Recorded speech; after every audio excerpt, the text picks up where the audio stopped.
akola yoki. One, abasawo Baganda babalese basibage amakago nawe kenyini okusibaga gyoli nkiddamu nawe kenyini okusibaga gyoli. One, baina proposal Museveni ayalesa abantu be ne baleta proposal nti tufube buli okukola kye tusobola okukola nti tufunya amakago tugatekewo abasawo Baganda nga balina access okukola buli kimu ekyetaagisa okukola mu kuyita mu kusibaga mbu baagala bakusuula eddalu nga bakozesa ebintu bye badde okozesa mu bulamu bwa bulijjo mu bakaago bye bagenda okusinziirako okuwongerera mu bakulwa Windows gy'oli nti bw'oyiika Windows gy'oli kijja bbangwira nnyo okutegeeza ensi. Twabagamba nti omuntu oyo ali ABCD era n'obuzibu bwamutuuseeko yabadde embeera gy'abadde gye yeekukumye era mu ngeri eyo nebanga afudde ffe tebitukwatako kubanga mutegedde embeera gy'ali. Musomesa President kimanye nti amakaago gafuuse sabiro kati. Buli muntu yenna omufere abasobola okufera system nti basobola okutuusaako ekintu kyonna ekikukyusa mu mbeera gye bali mu makaago essaawa zino. Museveni naye asuubirwa nkiddamu ne Museveni kennyini naye asuubirwa mu nkola ey'akalogo kalenzi okutuuka mu makaago n'okukola kimu kyandiyagadde okukola kubanga ajjukira abantu abasinga obungi mwakajja mutegere nti Museveni mulogo. Ne Museveni kennyini naye asuubirwa okujja mu makaago obudde bwonna okuva kati yeeraguze akole ebikola by'akalogo kalenzi byonna nga wabyetaaga kubanga bulijjo babuuza amaanyi ogajjawa. Kati balowooza nti amaanyi gali mu njuuyo bagenda kukozesa buli kimu kyetaagisa okukoza bakikozese mu makaago. So Mr. President Secretariat njagadde ogitegeere bulungi nnyo. Ebadde wingi y'akalogo kalenzi. Wingi endera mu Secretariat. Mr. President nsaba okutegeeza nti ebiziringu w'ebizibiti bye baali bataddeyo okuli ensimbi enkalu ezaali enzungu mwali dola, paundi, euro n'endala ze baali bataddeyo mbungi zo ssente ezo baazigyeyo. Zo ssente baazigyeyo naye ebyambalo n'emmundu bikyaliyo. Ebyambalo n'emmundu bikyaliyo. Zo ssente baazigyeyo naye ebyambalo n'emmundu bikyaliyo. N'ebimu ku bizibitizibiti ebimu gye baali baagala okuteekako babigyeyo. So ne wasigalayo ebyambalo n'emmundu byo bikyaliyo mu nkola yaabwe naye nga bagenda gafuula sabiro bakole buli kimu kye baagala okukola ekiri mu mbeera ey'okukola ki ey'okwagala okugamba nti baagala kukola ekintu bakujje mu mbeera. Ffe nze omuntu nkimanyi nti wagenda okuyingira mu nsonga zino nga Katonda amaze okulaga ekkubo nga buli kimu kinaakolebwako tekijja kuyitamu nga bwe balowooza kubanga n'aganaafa bagasalira essubi. Museveni mu mbeera mwali alowooza nti yasinga otegeera byebyo bintu engeri gy'alowooza. So Mr. President ngenda kusaba otegeeze mukyala Babi Itungo abeere careful nnyo bw'abanga adda mu makaago naawe kennyini bw'obanga osobodde okubanga olina engeri gy'otambulamu mu ngeri ya Labadaba style mubeere careful nnyo ebintu bagenda okuteeka mu maka gammwe ebyakalogo kalenzi bijitirivu nnyo naye Allah kingirize gy'oli obeere mugumu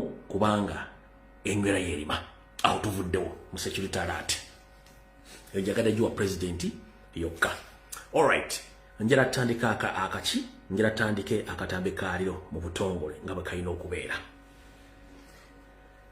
Tugenda katandika tutya kati wetwogerera essaawa zino Nyandi Yosoferi ali mu panic. Nyandi Yosoferi ali mu panic era anoonya legitimacy. Wabula legitimacy ekyagaanye okukola nga bw'ajaagala. Ekisookera ddala olunaku olwaleero ku kitebe badde press conference mpiikinzeemu in courts ekintu kimu nti obulu akalulu ke twavaamu kaali kafu era ng'ekibiina kya National Platform tekikkiriziganya na byava mu kulonda. Mpiikinzeemu nti akalulu ke twalimu kaali kafu era tetukkiriziganya na byava mu kulonda kyokka kyempiikinzeemu ekyo. Ebisigadde sina comment yabyo. Mpiikinzeemu ekyo nti akalulu ke twalimu kaali kafu era kati internationally locally buli mwakimanyi nti National Platform ewakanyiza ebyava mu kulonda ekempikinzemu kamuko kajala mu kwate bulungi kempikinzemu kokka era abakulembeze bagenze mu maaso ne bagamba nti etteeka lisoma nti Electoral Commission bamala okulangirira wangudde eyina okuuploadinga ebivudde mu kulonda ku mikutu gwayo ogwa website okulaga DRA forms constituency district eyawangudde gyakola ki gyewangula naye Simon Bebaka makatugenda mu mwezi mulamba tanala kusteekayo kintu kyonna kyefaananyiriza ku buwanguzi bwa Museveni kubanga tabirina era ne batugamba nti bonge ekibiina kya National Platform bayina DRA forms na buli kimu kyonna ekyetaagisa okulaga Museveni nti teyawangula Kyagulanyi yawangula naye kati basobola biteeka mu public domain oba byuploadinga ku mikutu gya National Platform n'ensonga nti Electoral Commission ne ena basobola okubeesinga omwo okutandika okukyusa results ezo kandi basaba Simon Baka mugenyi mbere ejo uploading results eziraga nti Museveni yawangula akalwa akawedde then yo walokuza uploadinga yo National Platform eryoke eri uploading ezaayo eziraga nti Museveni yawangula era buli kimu kifu bwe fufullo muzamukategedde nako mpikinze mu point B eyokola ki eyogamba nti okulonda kwali kufu kuba it is official now it is known worldwide eyokubiri kwogamba Simon Ogere Bebakama nti uploading results eziraga nti Museveni yakola ki Museveni yawangula zaatalina kubatajja zitazirina ne boba zina original eziraga so kyepikinze mu kyokka ekyo ebisigadde ba comrade sagala mu nkubira essimu sagala mu mbuuze kyekibaddeyo lwaki wakoze kino I'm very sorry mbaddamu sagala mu mbuuze ku kintu kyonna ekyogeddwa I'm very sorry nze ndi mu revolution era ndi wa people power ndi mu revolution era ndi wa people power ebyogeddwa sina kyengenda commentinga just nkotinzemu obuntu obubiri bwokka era bwe mbagambye mbutegedde bulungi nnyo so awo tuvuddewo era saagala kuddawo mukitegedde bulungi nnyo katusimbudde video kati Museveni olwokuba ayagala kulegitimizinga buwanguzi bwe bino byasazeewo okukola mu kulegitimizinga obuwanguzi bwe nga ensi yonna emusibidde ekikookolo njala bagamba ensi yonna esibidde Museveni ekikookolo byonna byali mu kukola abikola ali mu panic byengendo bagamba mbiteekeko essira era mbiwulirize bulungi nnyo omusajja ali mu kutya tamanyi kiddako musookemu wali kigambo kye bayita diversion eziri created by the state okubajja ku mulamwa nkiddamu musookemu wali diversion ezicreatingiddwa state okubajja ku mulamwa one ebifaananyi oba obutambi bw'obuseegu bwonna musooke mubuteeke ebbali ezo state created diversions ompulira bulungi nnyo ebifaananyi oba video oba obuseego obufuluma essaawa zino mubuteeke ku bbali nga bwabannabyabufuzi mubuteeke ku bbali olutalo wakati wa Muhoozi Kurisi bali omunsi olukwe David Kabanda olutalo wakati wa Muhoozi ne mukoddomi we musooka mu luteeke ebbali ezo na state created diversions nzira bagamba ekigambo kimu njala kuwulira nga waabooga akubye Muhoozi essasi oba Muhoozi akubye Lwabooga essasi njala kuwulira nga Muhoozi akubye Lwabooga essasi oba Lwabooga akubye Muhoozi essasi oba Salimu Sala akubye Museveni essasi oba Janet akubye Muhoozi essasi wenjo kakasiza ki kye baagala okukola n'ekyekituufu kubanga bali commission ya kutwala ggwanga kati bisogadde mbireke byonna temukomentinga temushiyalinga muleke mubaleke bakole vulugu waabwe mbagambye temugenda bintu muleke entalo zaabwe ompulira bulungi nnyo ezo bonna ba stated funded agents abali ku social media creatinga economic picture nti Uganda eri bulungi bo business wise bakola bulungi nnyo bana batekawo restaurant isimo batandise business zidduka mangu ono yaguze mmotoka ono yazimbye ennyumba ya buwumbi those all are state funded stunts and diversion okubajja ku mulamwa teri mugaggalaga byabugagga teri mugaggalaga butya bwafuna nsimbi nakweraga kwenyumyako taliyo ekinjagadde mu kitegeere so bwe malo balaga ekifaananyi ekyo kati muwulirize bulungi nnyo njagala muwulirize wano wetulaga legitimacy etawaanya Museveni era etusomokozesa ebintu bino. 1 mubadde mukimanyi nti Indian community nakati ekyagaanyi okuddamu okuyimportinga ebyamaguzi okuva mu ggwanga lya India. Mubadde mukimanyi nti bakyagaanye okuinvestinga again sente mu ggwanga, bakyapozinze. Mubadde mukimanyi nti abangereza batourist n'abakola business mu Bungereza bakyagaanye okuddamu okujja Uganda. Mubadde mukimanyi ngera Bungereza ebadde erindirira essaawa yonna okuteeka Uganda ku nsi eziri mu kakolobozi akamyufu nga bannansi bayo tebakkirizibwa kukola business mu Uganda wadde ogendayo okukyalayo okukola ekintu kyonna. Obadde okimanyi nti abakulembeze ba Africa abakyalidde Museveni yabasasulidde okuva ku air ticket, hotel pa annum ennaku ze bagenda okumala mu Uganda, gye bagenda okusula, gye bagenda okulya, gye bagenda okukola. Kyobadde okimanyi nti eyo yonna yakikoze ng'anoonya legitimacy. Kati njala bikunnyonnyola obitegeere bulungi nnyo olyoka ofune ebinnyonnyoko ebyannyoko abannyonnyofu bagenda okunnyonnyoka ensonga ebunnyonnyoko. Ompulya bulungi nnyo, kati wulya bulungi nnyo. Ekituufu kiri nti n'abagwira bali mu nsi Uganda bakimanyi Museveni bamuwangula. N'abagwira abali mu Uganda bakimanyi nti Museveni bamuwangula. Naye olw'okuba ayina emmundu n'amagye kyekibabeezeza mu buyinza essaawa zino, naye n'abagwira bonna bakimanyi nti Museveni bakola ki? Bamuwangula. Ekintu njagadde nkibagambe mazima. Era kyekikyabaganya okukola ki? Okukkiriza nti mu Uganda mulimu emirembe. Kati wulira, Museveni ali mu super panic.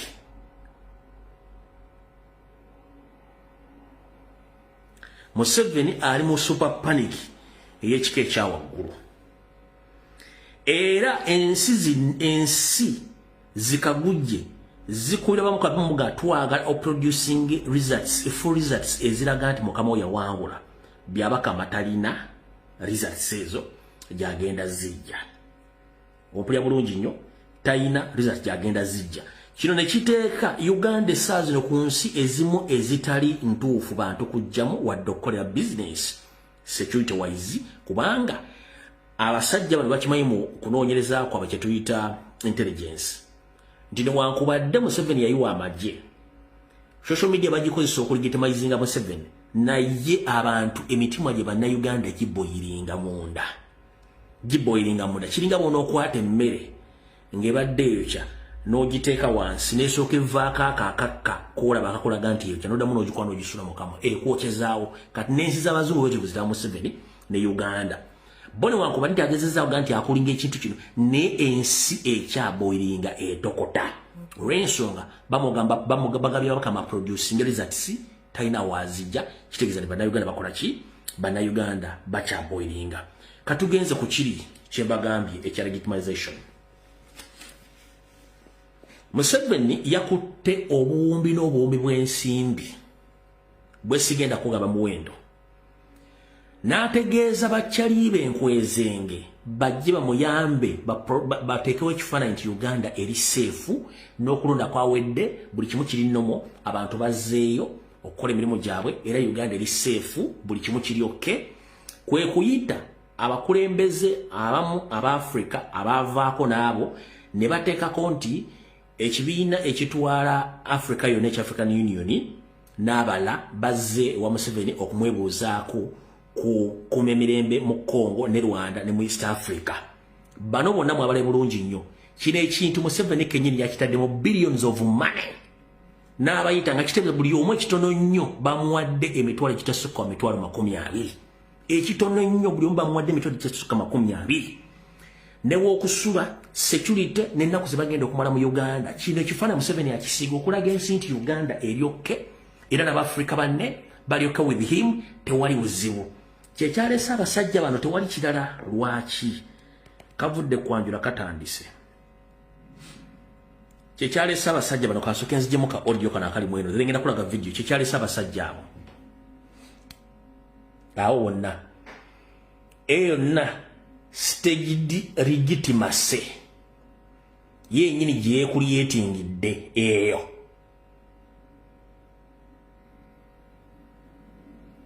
eyo staged legitimacy je creatingidde ye ng'omuntu eyo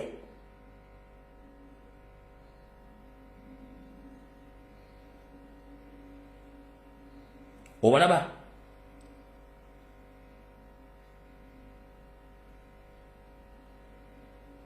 bonna kati kankuzanyire ka video akokubiri oli okukakasa kyenkugamba ngenda kuwa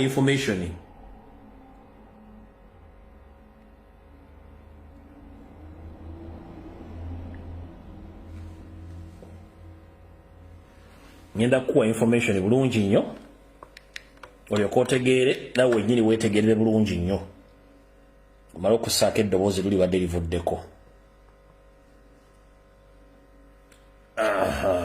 oba onookola bulungi nnyo kati wulira enkya ya leero abakulembeze mu mukago ogutaba amawanga ga Africa ogwa African Union ng'abakulembeddwa mu pulezidenti w'eggwanga lya Togo Faure Esozimana bakedde kugenyiwalako kuno okusinkana omukulembeze wa kuno Jenerali Kaguta Museveni era ensinkano eno eyindidde mu makago bwa pulezidenti Entebbe mu disitulikiti y'e Wakiso. Bano basoose kwevumba kafubo akatakkiriziddwa mu bannamawulire era oluvannyuma balambuludde ku bigendererwa by'ensisinkano eno. The issue that has brought us together and has brought us here is issue that we are all familiar with. Is the issue of the problem, and I will say, put it mildly and say, issue of management or mismanagement of diversity and relationship with neighbors by the DRC. Mangi ku mawanga ga Africa gatabanyizibwa entalo n'obubinja bw'abayeekera obw'enjawulo ekiviiriddeko bangi ku bantu mu mawanga gano okukwatamu ebyanguwa ne beeteggula ekibabu okusobola okutaasa obulamu, ekintu ekireesewo okulumya omutwe abakulembeze b'emikago egy'enjawulo ekitakabanira Africa ey'awamu. And for us to be able to solve the problem, we must all diagnose the disease properly and then administer the necessary dosage of cure for the disease.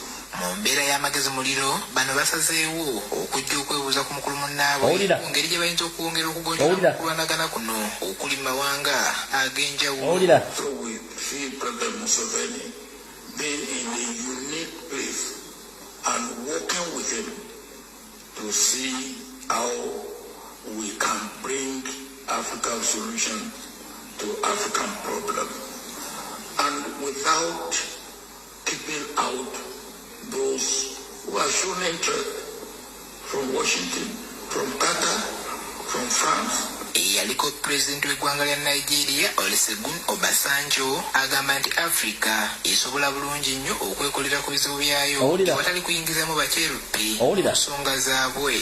Solution from Washington may not be the full solution to our problem. There are militias, not just M23. There are other militias in DRC.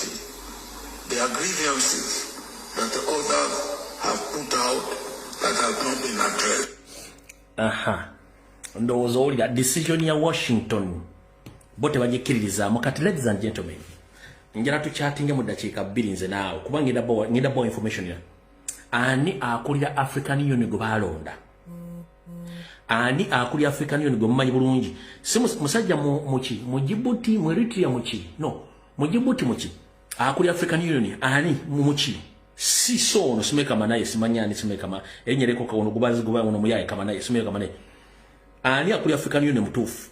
One, Museveni yayisa abantu bano nga buli kitone nyo buli muya mwade mitwala aga asatu agaddo bali abantu batano yalese to legitimize him. One, the conflict between Congo and Rwanda was solved in USA and an agreement was made. So, njagala soka babuza. Endagano zonna ezaakolwa mu Africa kusettlinga conflict between Congo and Rwanda zaakolebwa mu West Africa. Museveni yaliyo yali presented. Mwawuliddeko mwawuliddeko programu yonna okuva mu African Union official website yaabwe nga basindisa abantu bano bajibogenda Museveni. No, bano yabayise kubeera nti baagala muli kumufuula nti abantu bamulonze era waali. Okitegedde bulungi nnyo. So ono omwami ne banne yayise baffere banne mu myaka gye bajje bamuyambeko okusiga ekifaananyi ensi yonna nti waali. Naye nga ssente yazitaddemu mpitirivu nnyo. Buli omu yafunye emitwalo 3 nakati mu Uganda bakyalimu tebannagenda. Baagala kulya ki? Baagala kulya ssente okumuligi mayizinga kyekyabaleese bano. So Museveni, let me tell you one thing. You are looking for legitimacy as you speak. And these poor former African leaders and some current leaders, the same people behave like you in those countries. When you look at Mzee Olusegun Obasanjo, there is too much chaos in Nigeria. Why doesn't he first concentrate on the problems of Nigeria? One question. Ask Uhuru Kenyatta. There are so many conflicts in Kenya. Why is he ever in Uganda try to portray around that in Kenya there is peace, when he himself knows that you are the one controlling Ruto and the other African leaders whom you invited? We know that you are trying to spread money across the world so that the world gives you the last chance, and which is not the last chance because you are preparing your family to take over from you. So, however much money you are spending, nobody is going to legitimize you. And I'm here to inform you that whatever you are doing, the world knows, and we the Ugandans we know the truth that we elected Robert Kyagulanyi Ssentamu. So spend money as you wish, but time has reached. You have to go with your family. So when you bonoleta ne bonokolani tekirina kyekigenda kola. So njagadde okweexposinga sente ze waspending ze ku bakulembeze ba Africa bawalesa bafu. President wa African Union tumumanyisi bano balesa bano baferebo. Okitegedde bulungi nnyo, njagala ensi etegeere. President wa African Union ava Djibouti. So si bana baffere. President wa African Union ava Djibouti. So si bana baffere bo waleese. Ngowadde migga 3 bajje bakutaase okulaga ekifaananyi mbu Uganda bakubuza ku ntalo zigenda maaso. Mu international criminal court e Geneva bakimanyi bulungi nti gwe ne Kagame mwe mu facilitating M23. Bakimanyi nti M23 bases ziri mu Uganda gozi facilitating. Ekyo tukimanyi bulungi nnyo. Kati ate bano obaleeta otya batandika okukubira akadingidi musimanyi baagala kwebuzaako ng'omuntu alidde mu buyinza era asobola okuteeza African conflicts. African conflict ezivaawo unless omuntu gwe bayita Museveni avuddewo kati gw'osigaza ekifaananyi kya Africa ekikyamu. Awo tuvuddewo tugenze ku nsonga endala. Ndowooza ekyafrika nkibasigidde bulungi ezo ssente yazisipendinze. Kati tugenze ku nsonga endala. Lwali tebuli busa, Museveni ng'ayita mu ambassador we ow'Obwongereza. Bwe baafunye intelligence nti Bungereza egenda teeka Uganda mu red line, Museveni n'alagira ambassador we owa Bungereza okukontaktinga taata wa eyaliko Prime Minister Bungereza gwe bayita eyaliko Prime Minister Bungereza gwe bayita Boris Johnson, gwe bayita Stanley Johnson. Nemutegeeza nti tulina ekizibu kye twagala tuyambeko. Jjukira nti Boris Johnson ng'akyali Prime Minister Bungereza y'omu ku basajja babba Bungereza diplomatically nga tetegedde. Neteekawo ne system ey'okutandika okuteekawo business wakati wa Uganda ne Rwanda nga barefugee bonna abava mu nsi yonna balina ku droppingibwa Rwanda ne mu Uganda. Eyo firimu yaggwera ng'efudde kati Keistama yagirimu naye yagivaamu. Kati Bolison abadde agent wa Johnson abadde akolaga ne Museveni nga bayita mbayindi na buli kimu. Kati balabe nga Bungereza bafunye Bungereza efunye intelligence nti Bungereza afuna intelligence Uganda teri safe. Nga Bungereza egenda tegeeza Abangereza bonna abadde bakola business in Uganda bazi shutting it down. Etegeeza batuuze bayo nti Uganda is under the red line. Temukiriza agenda kola business wadde okutravelinga. Museveni ng'ayita mu embassy ye Bungereza ku Trafalgar Square yategeeza ambassador with immediate effect agenda anoonye mwami Stanley Johnson taata wa Boris Johnson. Era bwe yamunoonyeza n'amufuna nga bakolaga ne mutabani we Boris Johnson ne bayita omusajja oyo n'ajja mu Uganda. Omusajja oyo yatuukidde bulungi mu State House ne bamusasula sente ziri mu buwumbi ne bamusasula sente nga ziri mu buwumbi ng'agenda kukola nga PR ekifaananyi bakisigire Bungereza nti Uganda eri safe. Omwami olwatuuse mu Uganda yasoose kusinkana Nnyandi Yosoferi ne bamulyamu byonna ne bamuwa security buli kimu kyonna ba bodyguard n'agenda atuwalinga Uganda. Era yasoose ku Maction Falls n'agenda bwe yavudde ku Maction Falls n'agenda ku Gahinga n'agenda ku Gorilla Organization n'agenda ku NRM celebrations ezabadde Kololo n'agenda ku Gaddafi Mosque n'agenda ku CP Falls n'agenda ko ne ku Lubaga Catholic n'agenda ko ne Lubaga ku Cathedral n'atambula buli mutangalira buli kimu kyonna n'ekino kye bamukoze basoose ne bajjawo amagye buli kubo nawe yandibadde ayita nga tewali muntu wona abakutte muno nga bonna babajjewo bastaginze abantu abo balaba tenseri hape nnyo nga muwa ssente ze gaayo ono n'akola ki mwenna batamanyi taata Boris Johnson yono wano ate njala kuwa information nga nkolako n'obujulizi yono taata wa Johnson kwayita Stanley Johnson yoyo kitaawe Stanley Johnson era abadde mu Uganda ayinza n'okubanga akyalimu nga tannaddayo yoyo Stanley Johnson. Kati abantu b'Obungereza mwenna ab'enkyukakyuka bakulembeze mukyalireko omwami no ku address ye mukyalireko omwami no ku Twitter handlers ye oba ku social media platforms ze mumutegeeze kyeyalabye bamusibye katambaala Uganda eri bubi. Era Museveni obuteekweka n'akonfaminga kyenjogera. Museveni buteekweka n'akonfaminga kyenkola ki kyenjogera. Manyize ebyange mbyogera nnaki ebyange mbyogera nina obujulizi. Saagala ogambe omusajja ajja ntatuwa bujulizi. Ebyange mbyogera nina ki nina obujulizi. Oyani oguniinyoko oyani oyani nkuwa information nenkwelako n'obujulizi. Oyani nkuwa information nenkwelako n'obujulizi. Omuli bulungi nnyo.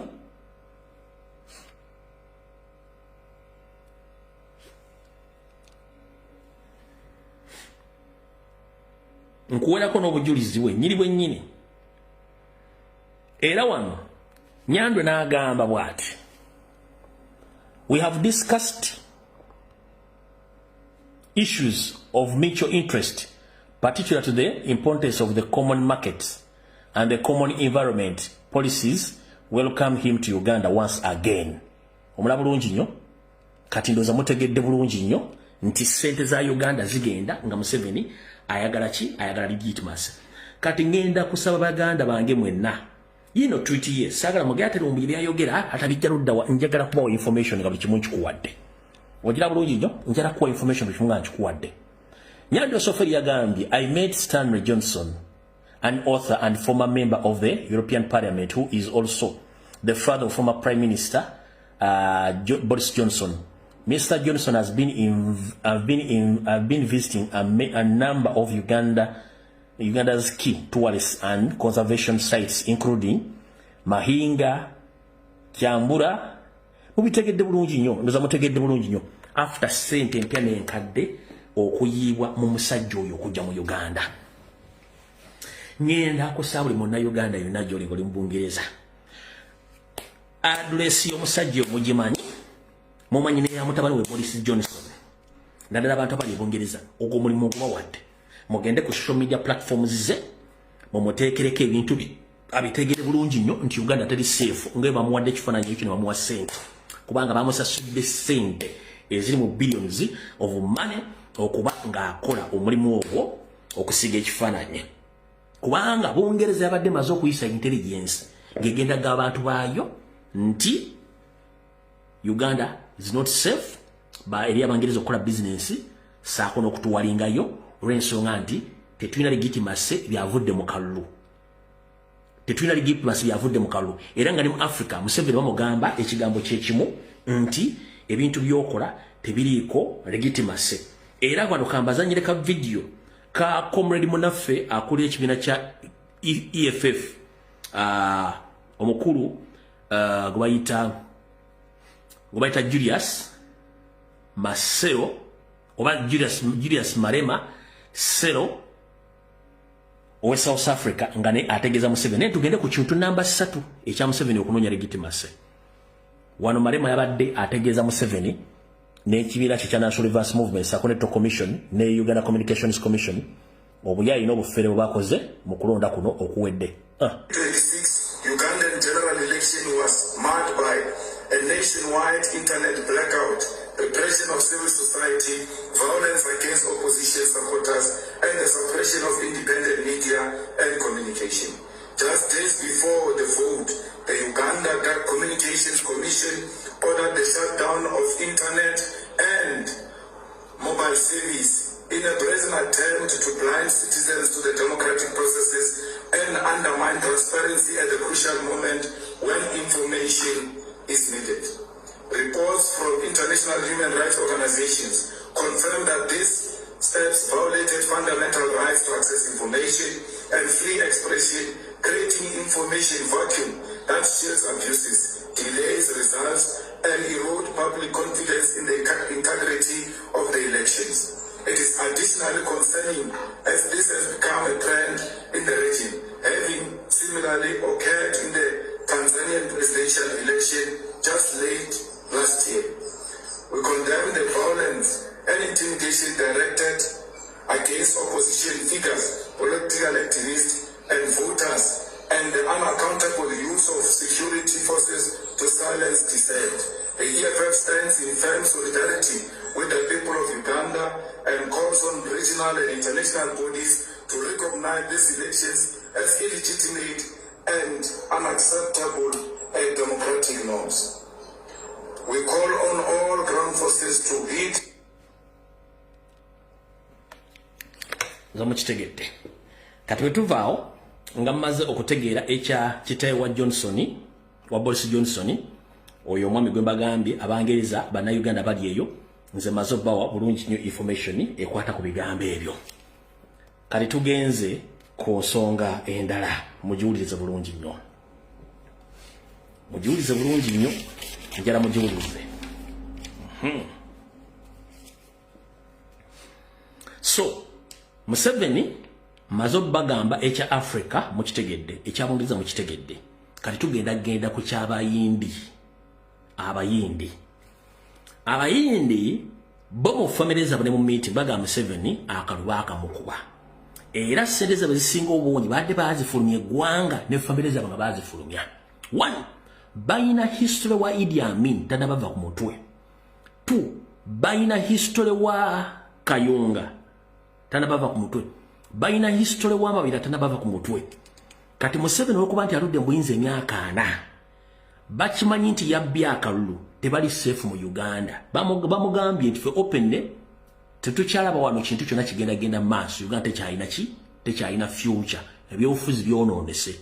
Tosobola kukwata abantu n'obatta nga n'akalulu tekali bwenkanya na buli kimu kyonna. Fe tukola ki? Tugenda.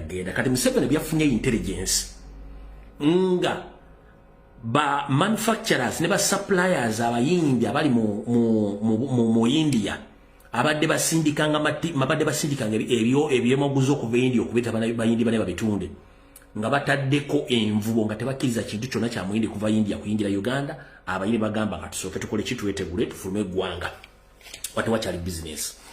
Museveni kye yakoze n'akwata obuwumbi bw'ensimbi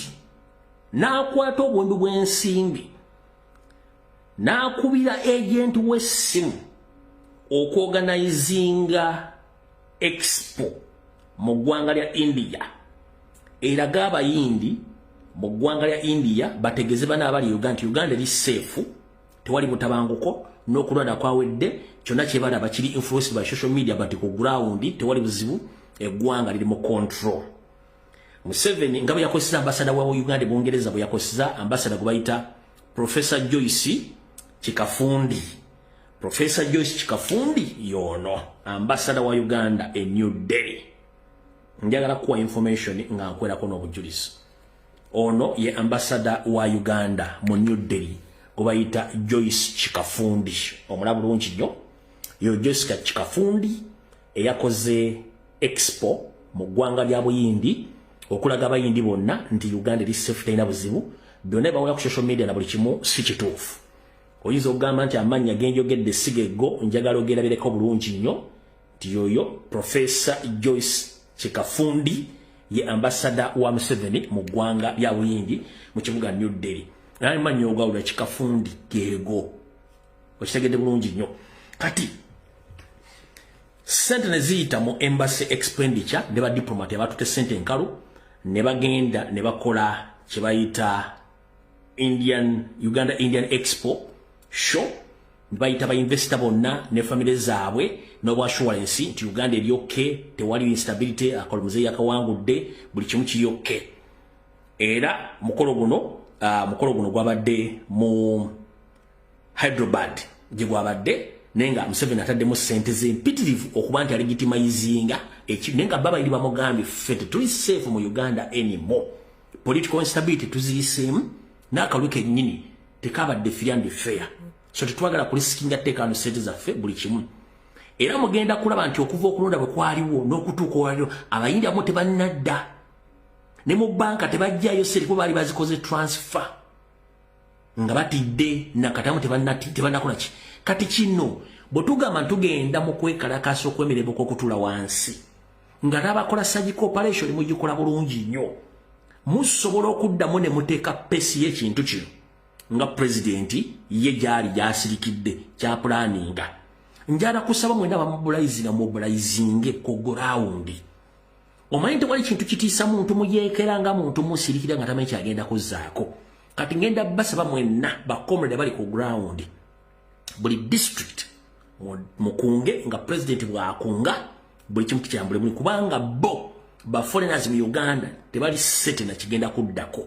Nenga Museveni open eno information temugenda gisanga wantu wonna wanowoka. Eno information temugenda gisanga wantu wonna wanowoka ngibagambye ne Museveni kennyini akimanyi bulungi nti zino mission esatu ezali gitimase ye yabadde enfu zaba teziteekeddwa kumanyikako wantu wonna wadde okulinkinga kati mazo zifulumya oba wetugegenda wetugire ku munyanya ffe tukyali wano twagala buwanguzi bwaffe by all means. Ate nnyongera okulabula history takufevalinga mu bintu byakuteesa kubanga gwe kennyini gwe muliwo enkwasinga okitegedde bulungi nnyo. So kati mukitegedde bulungi nnyo yensonga lwaki njagadde obbagamba information mu kusookerera bwe muntu ategeere omulimu gwe mukoze. Kati otole omulaba wakati wa muhoozi ne mukoddomi we wa bwogo kyonna kulwanira buyinza. Kati njala mulize statement yange eno nga mbaza okufuna information yeyo. The moment you scare off foreign investors in Uganda, it's a goni case. Gavumenti ya Museveni tesobola kuyimirira wadde emyezi 6 wadde eremezaako. The moment the foreigners bava mu kubanga jukira Museveni made a mistake which was added advantage to our struggle. Kwe kugyeko ne bagijja mu mikono gy'abanna Uganda n'agikwasa ba foreigner. Kati ba foreigner baagala kudduka. Olw'ensonga tebali certain kitegeeza tali ate nga banna Uganda yabadisebolinga mu economy n'abajjamu. Economy n'agikwasa aba China, n'agikwasa abayindi, n'agikwasa aba Ethiopia, aba Somali, banansi n'agibajjamu. The moment bano bakivaamu under operations eza surgical operation kiba kitegeeza Museveni economically kaba kaweddemu. Mujjukire comrade Aaron Masebo yabagambye nti tusobola okutuula wansi kubanga kisa constitutional right. Netugamba mwezi gumu tugenda kuba Museveni economically nga teri economic activity yonegena mu Uganda kiba kitegeeza nti buli kimu kiba kiwedde. Ono ategese kivulu ky'abayimbi sabotage ekivulu tagenda kuddamu kuteeka kivulu. Ategese simanyi Valentine's Day muzikyankale teri kibenje economic activity zonna muzisabotage abalina lo omanyi tulina kizibu kimu nti bannayuganda tewamanyi naani afuga ggwanga lyabwe. Olunaku lwe munaamanya nti eggwanga lyabwe balifuga Banyarwanda era eggwanga bali maajinga ojja kunyiiga nnyo okujja omwana oli part of that tribe. Fwamanyi nti eggwanga lyaffe liri under occupation by the foreign aliens of the Tutsi mujja kunyiga the biggest number of Uganda barons and Museveni muna Uganda. Information evidence yo nevudde eraga nti Museveni is a Rwandi and his entire family nga ne Muhoozi tateekedde adde okwogera ekigambo kyonna mu Uganda kuba is a foreigner. Abasinga obungi obwongo tebannabuggula. So kati ekigambo kye mbagambye nti kye tuba tuwongera ku revolution yaffe kukuba Museveni economically under surgical operation, the moment ba foreigners badduka mu ggwanga Museveni aba awedde kubanga economy yajija mbana Uganda n'agikwasa ba foreigner.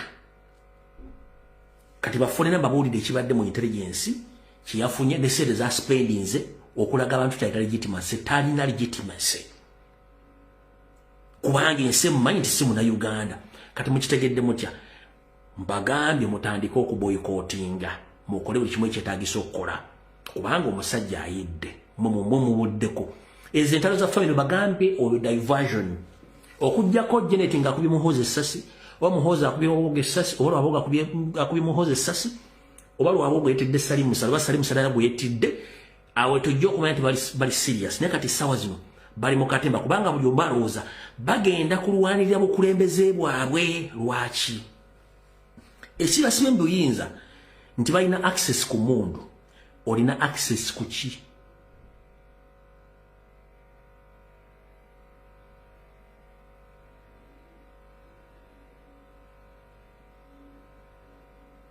Omanyi bakinsiriikiridde ekisibya Museveni mu buyinza balina access ku mundu olina access ku ki?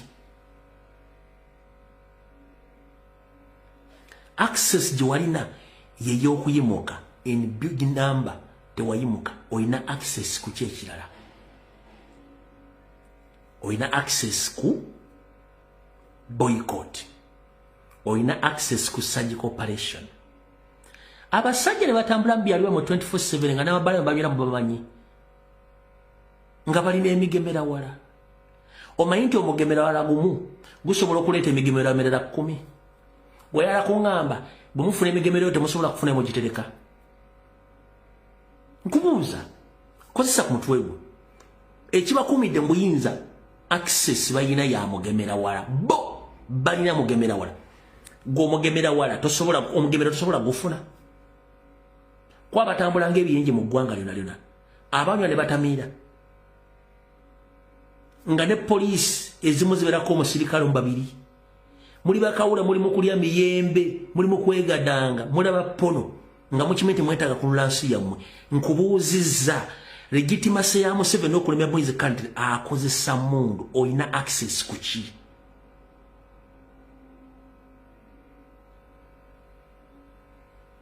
Access yoina gyoba okozesa essaawa zino. Nyandi yosoferi ng'omuntu talwanangako lutalo tebakulya ssente genda obuuze ku buli wo veteran Museveni talwanangako lutalo infacta kubangako dasasi yali abeera mu diaspora ng'atambula dujji kunoonya ssente. Nkiddamu Museveni talwanangako lutalo olutalo lwalwana omugenzi Frederick Rejema lwalwana Salimu Sale lwalwana Bakayindo Tafiire Baji Muhwezi lwalwana Kayiira Andrew Lutankome n'abasajja Abaganda. Museveni ng'omutalwanangako lutalo era ye musajja akyasinza obutiitiizi mu nsi yonna ng'ekintu kyonna ekimugamba nti onazze ku luno si muntu wo Museveni asobola okudduka. Ekyo kibabuulira talwana era Museveni olutalo mutalwanako lutalwamu yali anoonya bunoonya mundu sente na kufuna Baganda batasobola kwetegerera mbuddo nti basobola okufuna obuyinza nga bwe kiriwo olwaleero nti Baganda manya basinga obungi bo balowooza nti bo baliwo okubeera kubegerako obubeezi Museveni. Kati kansoke mbanyonyoye wantu wano okuva mu 1962 waliwo akabemberezanga Abaganda bali mu buyinza Obote n'atwala ne kabikuka. Okuva ku olwo Abaganda bonna abazzi babeerawo be babadde bakola donke waaka okuyimirizawo gavumenti zonna nga bali mu bitongole ebyokwerinda, ebitongole ebyensimbi, ebitongole ebikola emirimu. Nakati kino njagala kigamba n'okuva mu 1980 mu lutalo Abaganda be baleeta Museveni era be balwana. So si Museveni nga bagamba nti abantu ba 27 nedda. 27 kozesa omutwe gwo basobola okulwana olutalo.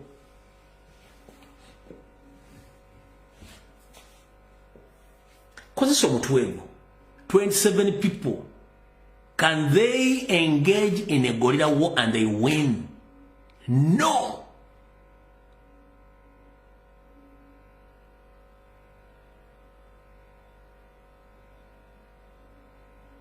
Bali abalwana olutalo Baganda. Museveni amala okulwana olutalo n'alutuusa wakati era yawamba Kampala Dr. Rutankome Andrew Kayiira omugenzi. Yawamba Kampala. Museveni amugamba nti kati mmwe mwongere mambuka mugende mwotereze waggulu beni mala mujje tukole gavumenti. Olwokuba nti Abaganda bawulize Dr. Andrew Rutankome Kayiira ne banne batandika okugenda mu east ne mu north okustabilizingayo. Bamala okikola bulungi nnyo. Museveni n'akwata abantu b'omu east n'abali basigaddewo n'abasirikale ba Kayiira abamu yabateeka emukula ne babakumako omuliro. Chovola ateri family kugamba nti fe tulina proof nti omuntu waffe bamuttira muno. Kiringa kwata incidence y'emukula ogigeragera ne incidence yagwe wakibeeterere essemu incidents zaakolebwa omuntu omu. Kwata incidence y'emukula okwata incidence y'ekiweetere eno mu Maserengeta the same incidents with no proper information teriiwo. Kati abasajja bano tebalwanangako bade bakosanga advantage yaffe. Katuleka nkonyizeemu luutu eno otegere bulungi nnyo. Ng'obadde okimanyi nti Museveni efuga ebbanga lino lyonna ne gavumenti y'okutambula ebadde etambula ebadde y'Abaganda abali mu underground nga bakola architecture work engeri eggwanga gye balifugamu Museveni ebintu Museveni byakola ebyekambi bannyonnyola official olwe mu bitegeere. One, Museveni ebintu byakola kwe kutegeka obutujju. Wandika ebintu bino. Museveni ebintu byamanyi byakola byokka kwe kutegeka obutujju. Okutemula, okuwamba n'okutulugunya. Bye bintu byasobola. Obutemu, okuwamba n'okutulugunya. Era kyovula nti agula nnyo emmundu. Mu Africa yasinga okugula emmundu kubanga kyasobola. Bwe tudda mu ba think tank abantu abalowoleza eggwanga n'okulitambuza politically, economically, socially 80% babadde Baganda era ebadde batulyamu enkwe n'okutuuka olwaleero be bakyakikola. Amazima gali nti Museveni si mugezi ng'emulowooza. Museveni mudaawa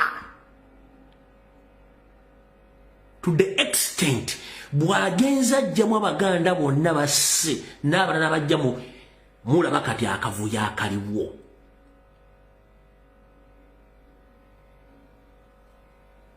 Museveni si yabadde kuli ku ntebe ng'atudde naye nga ba architecture abatambuza system basajja Baganda. Byemugamba kola kino, oyo munyige, oyo mujjeewo, sindika ono wano, kola kino, kola kiri bwe kiti, bebadde ba architecture mu kubeza gavumenti ya Museveni n'olwaleero mwebali. Ne muobote regimu otambuza regimu y'obote yasembayo abaali mbaali Baganda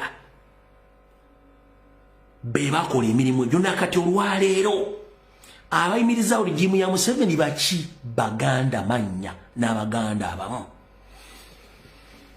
Waliwo omusibo omu ankubidde essimu kinaba muyinza okifuna obulala. Omusibo ankubidde essimu. Omusibo ono bwa mu myaka gy'ekinaana. Omwami ono mumanyi. Omwami omumanyi kanda bamumanyi wandika wirinyere bomumanyi omwami ono yali mu gavumenti y'Obote musajja muganda omwami ono abadde mu gavumenti ya Museveni omwami ono abadde yakolako emmengo nga minisita by'obulamu omwami ono abaddeko omuwa magezi wa Museveni ku nsonga za Buganda omwami oyo mumumanyi wandika amannya onkubuulire wandika erinnya ozisibire bitu sibikola bwomu omusajja muganda abeera nakyengera ali mugongo abeera kyengera mugongo mumanyi bulungi nnyo ono wandika erinnya oba olimanyi tugende kuba tetwagala kulwa wano Sebunya Gift Kalo Sebunya ezzungu libagambe oyamanya gamaga eganda wita Sebunya njala muteko n'ezzungu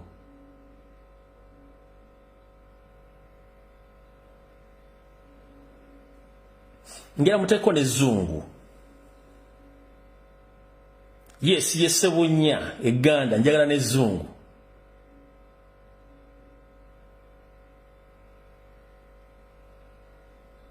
njala muteko n'ezzungu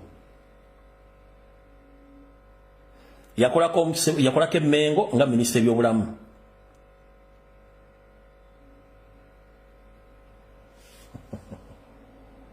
alright kale ye Robert Sebunya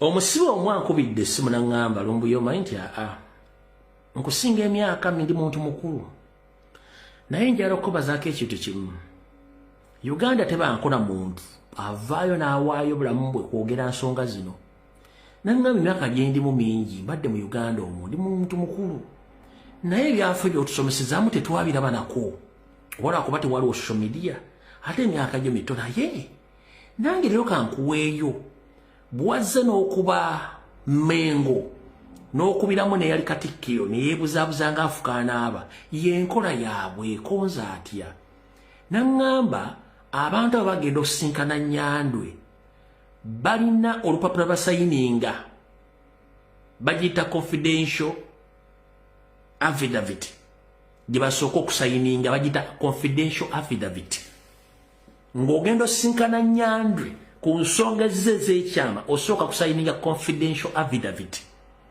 nti byogenda byemugendamu tebiteekeddwa kulinkinga wantu wonna in case birinkinze weewakane nnyo okube n'omuntu essasi tebinnabeerawo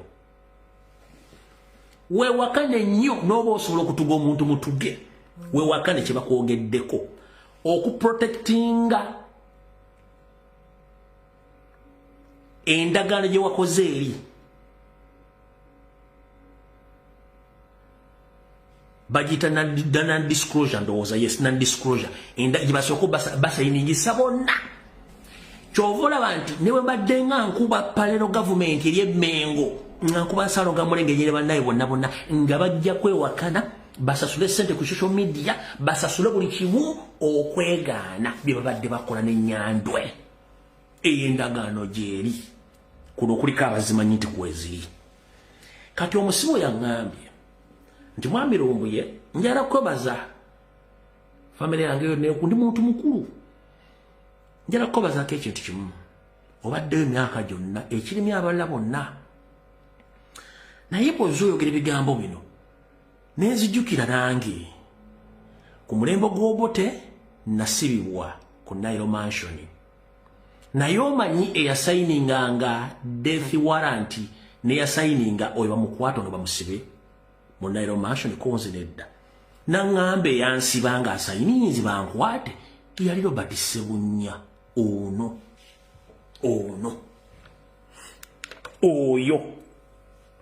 oyo ye yali mu Nairo Mansion nga yasayininga abakwatibwa abasindikibwa kwa limanda abasindikibwa buli wamu oyo omusiba abiŋŋambye neŋŋamba linda kato naŋŋamba ku Nairo Mansion oyo mujjukira nga ye yansiba kennyini yasayininga ekipapula ekyantwala Luzira ne basiba omwaka gumu n'ekitundu oyo ye yansiba mu gavumenti y'Obote ku Nairo Mansion oyo yansiba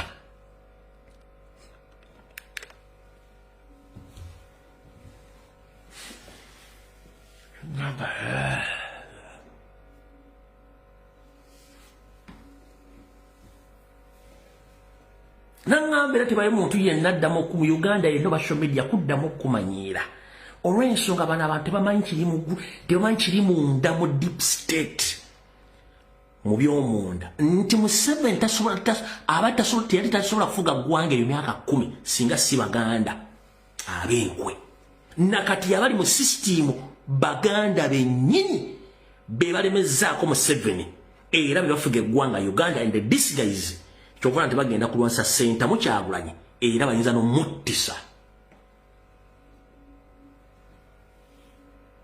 ono mwami wakagali na bingu gali gwalina mu mugongo ngodde bova ichengera kubwechengera muti mu tawuni wennyini jukira chengera mu tawuni ne kama 20 alikeri genda ku Sabeti view waggulu n'erigenda emugongo eriguka mu Kinaawa kati bova ichengera bwoti mu trading center yambuka Wanobodda Masaka katugende wanobodda Masaka ku mukono gwo gwa kono lyekkubo lyambukirako noyita kuchengera polisi bova kuchengera police station waliwo mita zinga 12 okutuuka ku makagono omusajja waali nakati kubanga kati gamuwedde wasula abantu wali family yonna waali ono Umusiba ngambi sagala kugamba bintu bino naye mbikugamba bitegere nti Abaganda bennyini sawa zino be balemezza Museveni buyinza Museveni ne banne tebaberanga ko ati afuga ggwanga no angambye Museveni ne tebaberanga ko na ati afuga ggwanga Uganda Baganda be think tank owulira presidential advisor n'abantu amonga aho benyibi omuli wa presidential advisor yakera ku macha n'awandiika alipoota n'abulya Museveni kino tusobola kikola bwe kino tusobola kikola bwe ono obusitako Buganda osobola gikola bwoti osobola kikola bwoti biki nga omugenzi Tambale Yohana Mirundi bwe yawandiika masterpiece ya intelligence eyasuula Buganda Kingdom ne Kabaka Florida mwera Mutebi wokubiri mu mbeera mwali essaawa zino yali Tambale Mirundi yakikola nenga Tambale Mirundi Ssaabasajja Kabaka mwera Mutebi wokubiri yamuleeta okumutegeeza ensi n'omulaga ensi n'amala n'amulyamu olukwe n'omuganda omulala eyayonoona agriculture system ya Uganda musajja Muganda taata oyo muvubuka beera ku CBS ku parliament ya CBS parliament ya CBS beera mu bufuzi oyo bayita ne bamuyita Sebunya ayina omuto ogumulinganga ekita oyo bamuyita ne Sebunya mumanye ekisajja kikuze emyaka eyagamba encho ziba zirya kasungu naawe zirye omujjukira kyali oyo mujjukira kyali yagamba nti enkiba bwe ziba zirya kasoliko naawe zirye omwami oyo yazaala ekisajja ekyo kibeera ku CBS ku program Made in Sereko oyo yayonoona ettaka lya Buganda ne agriculture system yonna lwaki yagamba Museveni Abaganda bagagga nnyo kye tulina osooka okukola kusooka kutta agriculture system n'ettaka lyonna y'omu ku baleeta wano GMO n'okutaka Simbebe Kawanda Research Center kasasiro biki byonna okukyusa emmere yaffe ogikyusa buli kimu ne batandika okuleeta eddagala efuuyira omuddo emmwanyi buli kimu ettaka tebyasigalawo emmere mugijja luddawo bakulu emmere eriisa Uganda almost half of Uganda emmere eva mu maserengeta ga Uganda ewatali bitooke kubanga ffe ettaka bana Baganda ebali bange emmere ettaka baalitta oyo musajja ye yaleeta system oyo gwe bayita Sebunya omulala gwe mbagambye oyo musajja oyo kibi yalina amalevu bwe kati kitabani kye kijja nnyo ku CBS okwo ku parliament yaffe ekiba kita Kisebunya kirina omutogo kiringa ekita nokibeera kati byebisajja oyo famire yayonoona agriculture system ya Uganda bwe baleeta ebyechemicals biki byonna bye baabireeta njagala mwetegereze nnyo kati system emmwanyi yes it's an economic factor emmwanyi ebadde zeewo naye batandise okuleeta obuntuntu mu kulima emmwanyi simanyi olina ogisenya amannyo olina ogikuba make-up olina okugisanirira enviiri ate erina okuba nga erina weesula simanyi ate oteekako ebigimusa ate kino ekigimusa tekikola ate simanyi biki bafudde balina ekifaananyi kye basiigira abalimi nti bajjajjaffe emmwanyi gye baalimanga ekyusemu ku eno eriyinza n'okwetaka kati babebisiita oba batebata coffee seaters kiri bakira babisiita kati abantu bakuloozesa ekintu kyonna kubanga eno sisitimu eba ewa ba Bill Gates ne companies ennene zikola chemicals agricultural chemicals across the globe okuba nti basupplyinga material waabwe mu Uganda nti if you can't do anything in terms of using fertilizers chemicals ntosobola kulima yes kubanga abazungu bakikola bakimanyi ba promoting ebintu by'abasajja okutta agricultural system nga tebamanyi kubanga Museveni kyayagala abaganda musigala mukola ki no mugende ku social media abeeyita balimisa emmwanyi mu Uganda bakifudde kintu kya simanyi emmwanyi kati banagala emmwanyi ziteeke upyo kibana tugamba kati kubanga temusobola kwetegereza bintu bino muno oyinza okuza nsanga byenjogera biri comic statement no genda ku TikTok ku social media platform wetegereza abantu bonna basomesa emmwanyi mulimu abali legit ne mulimu abakifudde ebintu by'ekisi ngayita n'okutiisa omuntu nakati zinasobola okulima emmwanyi ku bino byonna obukakuliza obuliko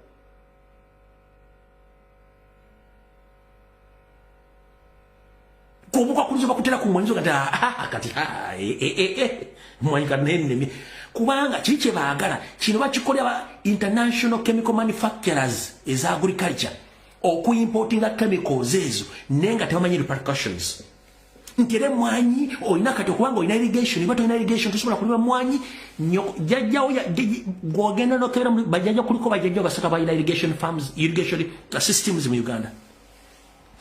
The problem is mulemi okkondeminga ekitongole kikwasaganya obutonde bwa Uganda ekikiriza emiti gyonna bagisaanyaawo ennyaanya ne bazisaanyaawo entobazi ne bazisaanyaawo weather yaffe n'ekyuka twali tulina season 3 mu Uganda nebbiri zigenda kuvaawo tubenga tukyalina season waki kubanga muganya okutegeera ekituufu mu Uganda enkuba yatonyanga automatically ompulira bulungi ng'osimba ekintu nga teweetaaga kufuuyira kintu kyonna kati bifuuse byakufuuyira muwoza kansa avaawa temanyi kansa gyava muzaala obwana butunulanga enkejje temanyi lwaki butunulanga enkejje akaana wakazaala kalina pulesa kalina alusa kalina kwasako simanyi kalina omunnyo kalina sukaali kalina buli kimu kubanga emmere abazadde gye mulya yonna ejjudde chemicals ng'ekintu bakibatega amadagala ge bakuba mu malwaliro n'emmere gye mulya kati eri contaminated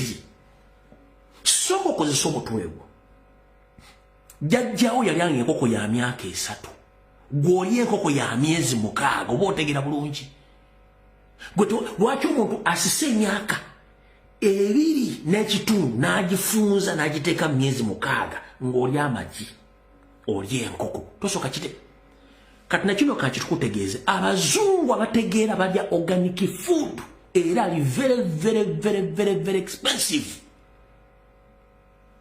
abazungu abategeera bonna mu nsi balya organic food era ali very expensive kati mu abatayagala ku spendinga n'abaletera buli kintu kyonna ekyalayisi ne mutandika okulya okitegeera kuba temwagala kukozesa bwongo bwammwe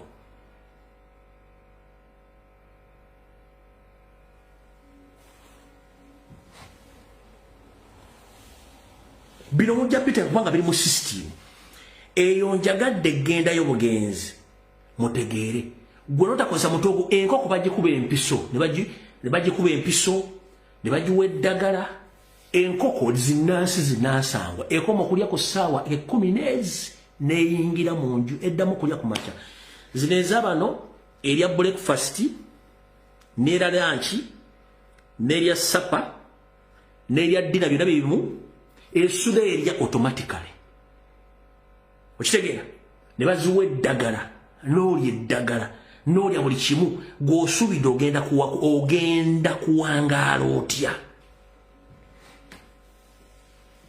soka webuze lwaki mu Asian countries bakyakozesa natural habitants zaabwe omuli herbal medicine bakyalya emmere eri ku mutindo Katonda gwe yagirekerawo balya muddo gwe n'okulya kannakati olabanga alidde golodi okulya ku mutu olabanga alidde golodi okitegeera kubanga muganya okutegeera mu Asia banya chai nga chai healthy muntu wangala emyaka 10 mu Uganda omuzungu na Uganda no mwaka olubangala emyaka 35 kwana n'obuuza atali Katonda ategeera ati emyaka gyempangala kubanga bakiteeka mu system nga muti mukimanyi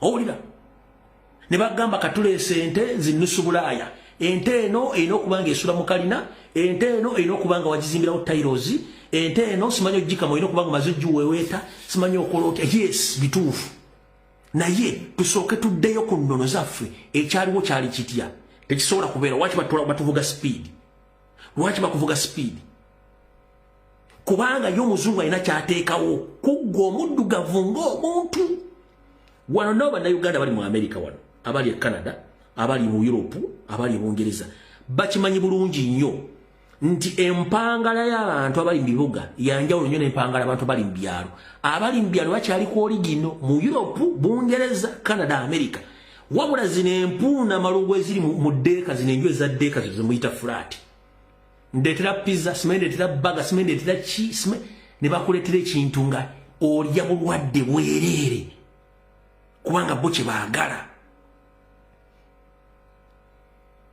mukine temunnakitegeera mufa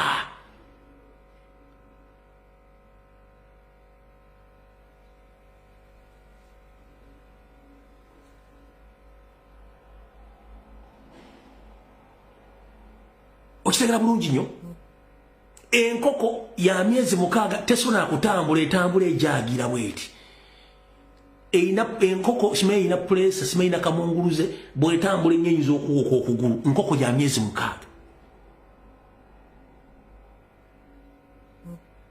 kuba temwagala tegeera bintu bino so eyo mbadde mpitidde obwitizi munansonyiwa mbadde mpitidde obwitizi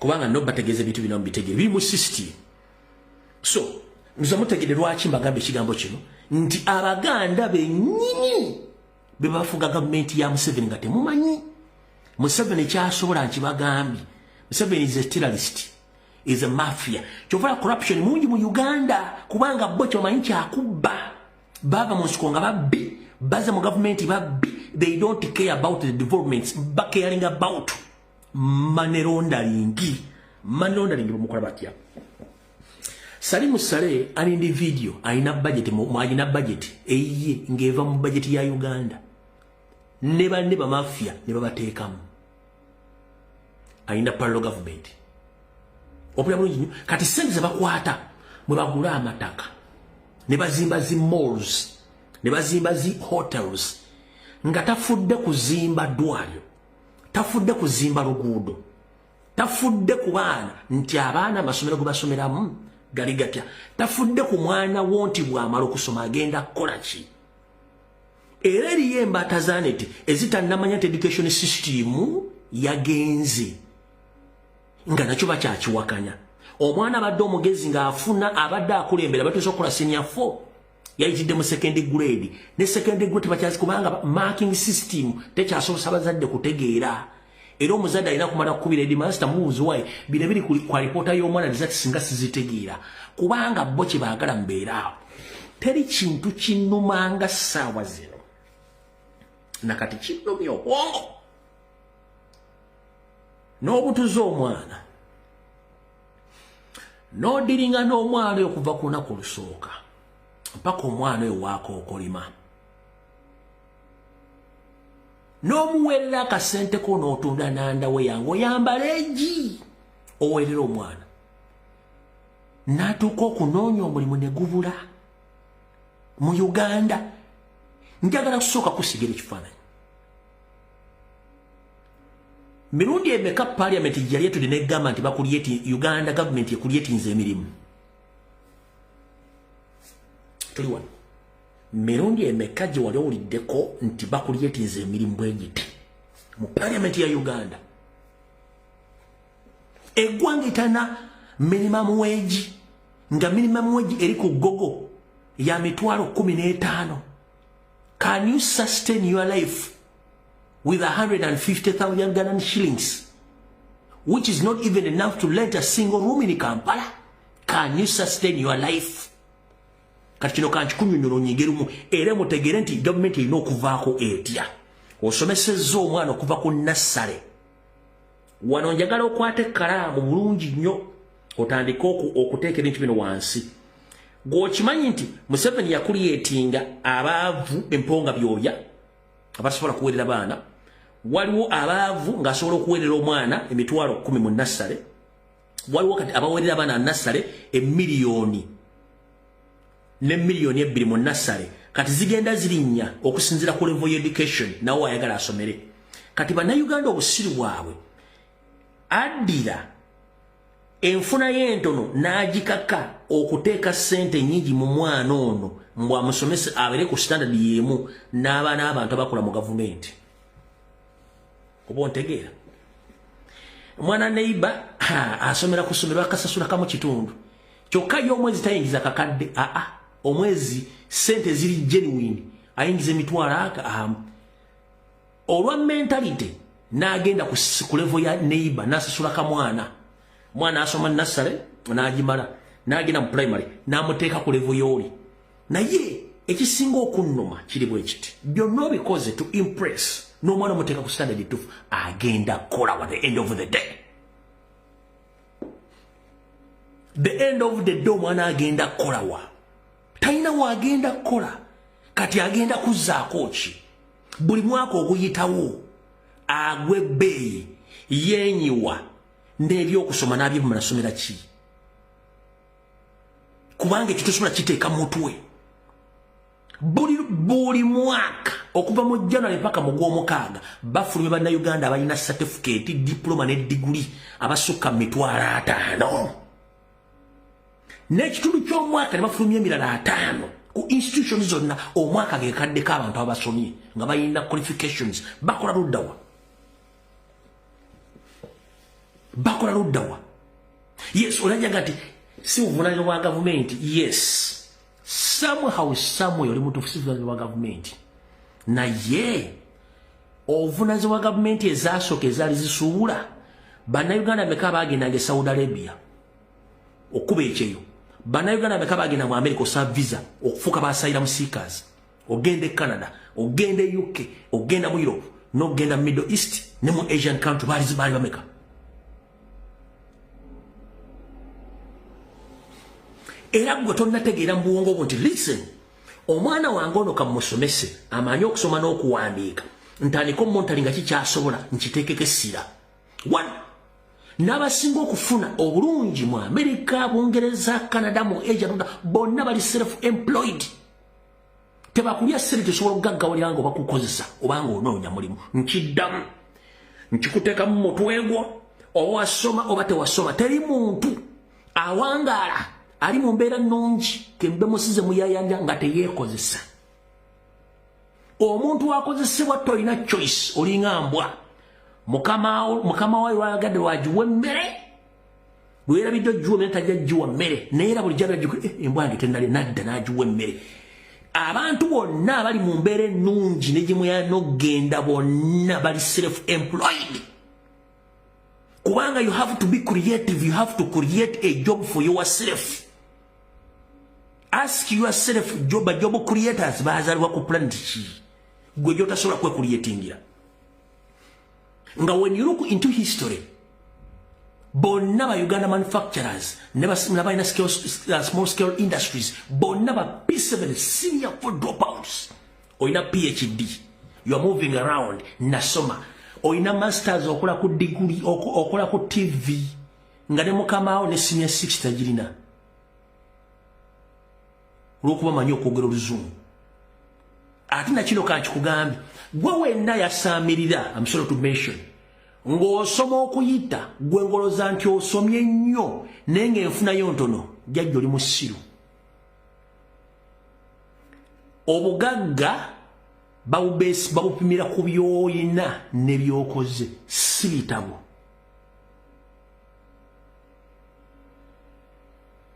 Waliddeko ekiga kye bayita overqualified. N'ojja okusaba omulimu company nga you are suitable for that position. Omusajja n'akugamba yes, you are overqualified, tetusobola kukozesa. Oyina masters, yes. Bonna nanyini company ya senior 4 oba ina ka diploma oba ina degree oyina masters najja nagamba ne tujja kusobola kukozesa. Lwaki sire tuzirina nekuwasoma noteka masters mutwe master tegenda kuyongo tosobola kukozesa master eyo kwekufunira office ne weterawo omulimu. So buli alina master degree nga toli self employed oyina okwerowoozamu emirundi ena nga tonayogerayo kirala.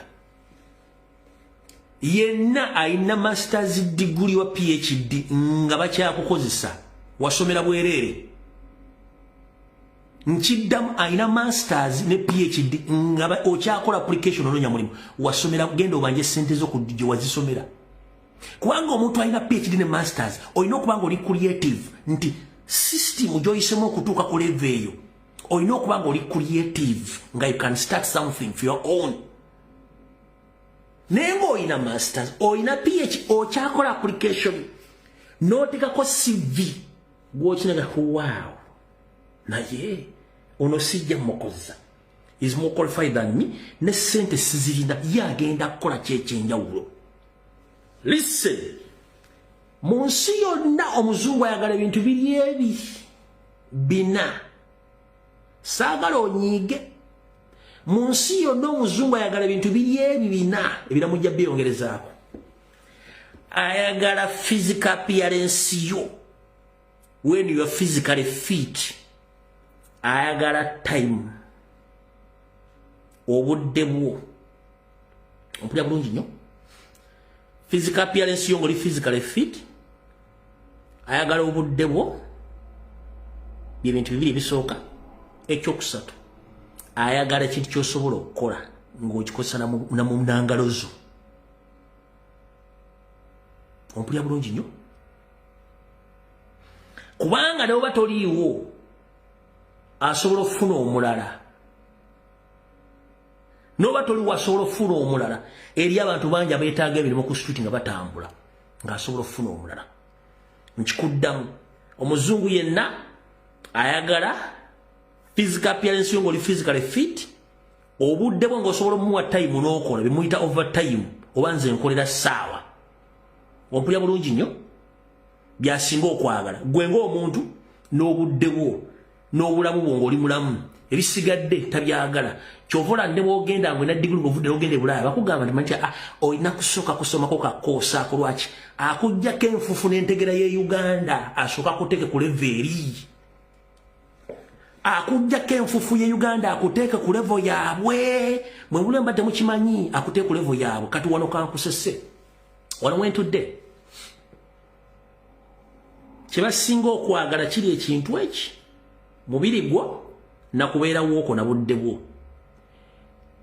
Ayagala kintu kimu erinnya lyoggwa nti nze gundi ova ludda nti nva mu second period n'akugamba genda okole wali n'akumirako eddakiika nga 10 ng'akulagirira ekyokukola n'avaawo n'agenda. Teetaaga kumanya nti wasoma tewasoma no. Ayagala mubiri gwo nga weeguli akulagiridde. In fact abeerawo n'asooka n'akulaga ekintu okukikola mu ddakiika 10 ezo. N'akomawo after 1 hour n'akebera ku byokoze. Bw'abikwatako n'atakugamba nti kino kikyamu ng'okola mpaka mwezi guggwako ne bakusasula ssente zo. Kati muganda wange tolowooza nti oli eyo na PhD masters nga tosobola kukola kintu kyonna oba nga tolina kintu ky'osobola kutandika oba owasomera bwereere. Ate n'abazadde mutandike okuyigiriza abaana bammwe okufuuka abantu abasobola okweyimiriza mu bulamu. Buli mwana n'omulaga ennyo nti wooli osobola omukolera buli kimu bw'onoova wani agenda okimukolera.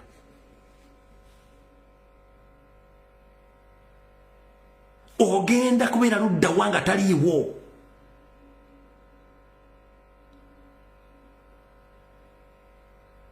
Kubanga bano education system bagisse. Nga bwe tumaze obbalaga education system bakoze ki? Bagisse. Olwokuba nti obudde nnabutono kambayitire omwami oli kuba yansabye muyito olwaleero abeeko kyabagamba. Ebisiga tunabyogera olunaku lulala kuba tulina bingi nnyo. Kamuyite.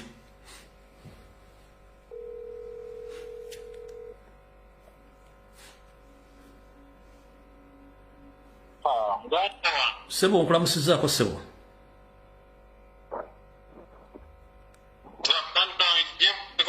Nkale Sebo nawe gyebaleko.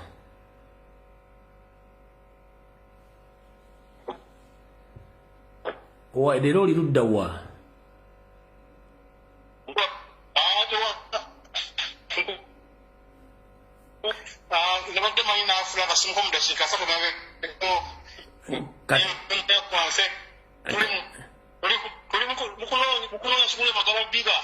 Kati oli okipaidi nkuleke Sebo?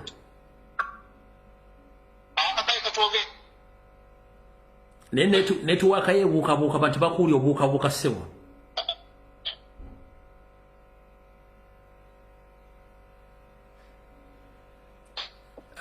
Nkwerekereza Sebo.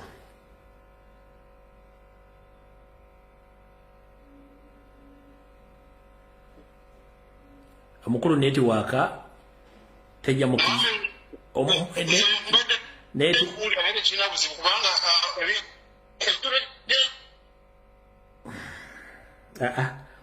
netiwaka ebyani bana netiwaka kulemerere muganda sagala kumalira budde kale kubanga badde nkyusiza position nete kina buzibuisa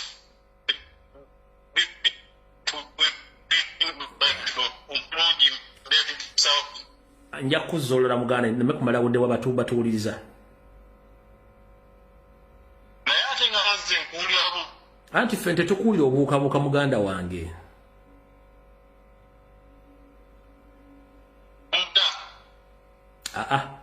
tukite kale tuwali buzibu nja kufunula nga netiwaka eteredde Sebo.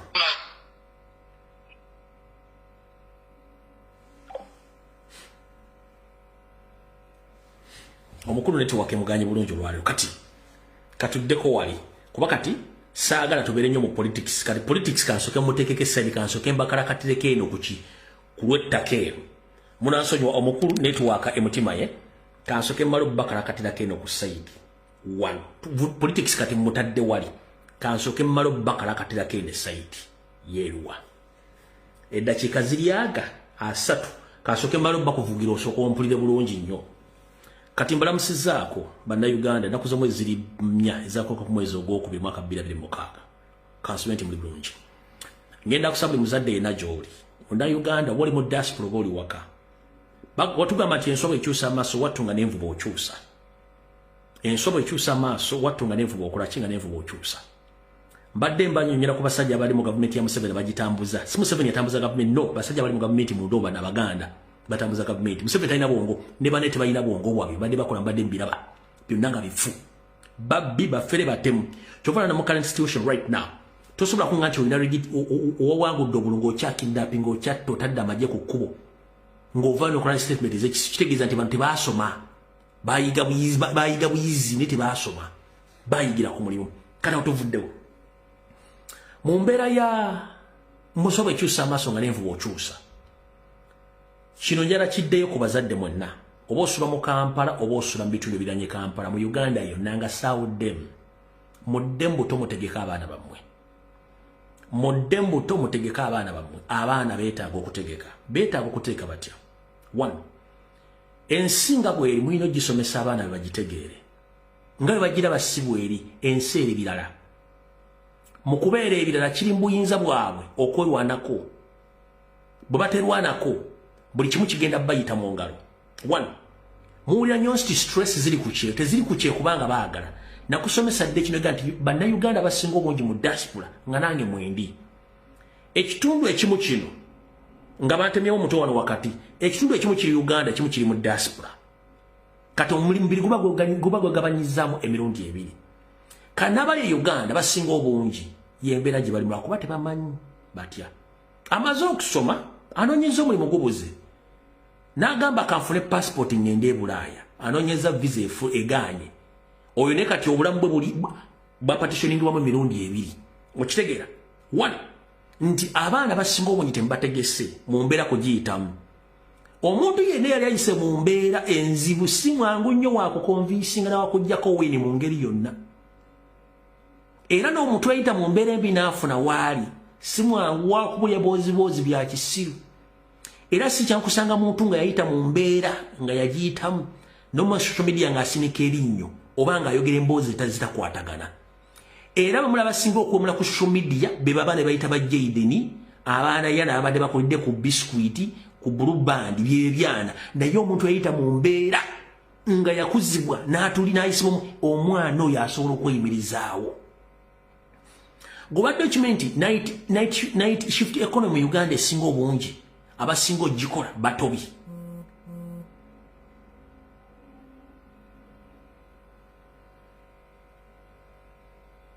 Goba document abasinga okukola mu Uganda abasinga obungi bonna abasinga okukola abasinga obungi mu Uganda bonna bali ku level ya senior 4 kubanga baasala okuyita mu mbeera eyo. Sijigiriza omwana nti buli mbeera asobola ogibeeramu etya. 1 gwe tomanyi mugaso gwa ttaka, abatuusi bamanyi mugaso gw'ettaka lena balitutte. Gwe tomanyi mugaso gwa ttaka tulimanyi, tobulidde mwana omugaso gwa ttaka. Gwe omugaso gw'omwana gw'omuyina buli kimu kitunda kimalawo kisaanyaawo. Kasita mwatandika okumanya nti batunda ettaka ne bafuna ssente n'ozirya. Jjukira obulombolombo nene bwa Buganda butugamba nti ssente bweva mu ttaka erina kudda mu ttaka. Kana basinga obungi amataka g'abajjajja muge babalekera mugatunze. Ebintu bakitebe babalekera emege mwabitunze so nga sisitimu eyo si bweri mu nsi endala etya. Mu nsi gye bayita Buyindi nali mpangaliddeeko kuba nagendayo okukwaza ebitabo. Omuyindi akola kye tuyita succession will nga properties ebintu byonna bigenda kubeera nga byansikirano si byakutunda. Jango bisangewo bikozese yongerako genda n'omula. Mu Uganda omusajja akola okuva ku makya mpaka lwaggulu n'agaggawala. Olunaku lwafa bwe nga tannafa ali mu ddwaliro lumbala embiriizi. Waliwo anoonya ekyapa, waliwo anoonya sere ziri ku akawunti, waliwo anoonya omusika. Abooluganda bo ne bajja, mama batannafa ne najja, kojja najja, bonna nga balinze kimu bateze buteze akutuka ddi. Olumala okufa bwe paba. Abakaabaka b'emiranga eri abakaaba egikungula eri abakaaba egisanyuka eri ababeera ng'ekiro kyonna beetala kunoonya mpapula buli kimu. Era ogenda okulya mu ekiraamo ky'omugenzi kyabuze, empapula ezimu tetuziraba, ettaka ly'egindi kubanga ye sisitimu gye bazimbiddemu. Okitegedde bulungi nnyo.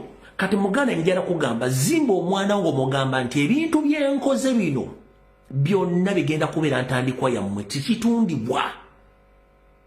Naye mmwe buli omuntu olufa buli kimu nga kisaanawo kuba temutegese baana. Muwoza bayindi simanyi Patero yatandikira ano ku Lubaga Road ng'atunda mafuta kati balina billions of money nga family. Soka weebuuze lwaki Indian families oba na Fort families abakyotala balina akantu akakalinga on legacy ya family zaabwe. Temusobola koppa kintu ekyo. Yes, Abaganda baakirina. Abaganda baakirina but under Museveni system legacy n'agenda ng'agijja wagidestroyinga. Kubanga under Museveni's regime yakuleetinga system zenkolawo zendiya. Naleta ne system forcing abantu okugaba ebintu ng'ofudde. Mwenna mbadde mukimanyi nti amateeka ge baakola agali mu ministry ekwasaganya ensonga z'abantu nti gw'olufa baateekawo etteeka nti ebintu birina okugabanyizibwa ng'olumbe luwedde.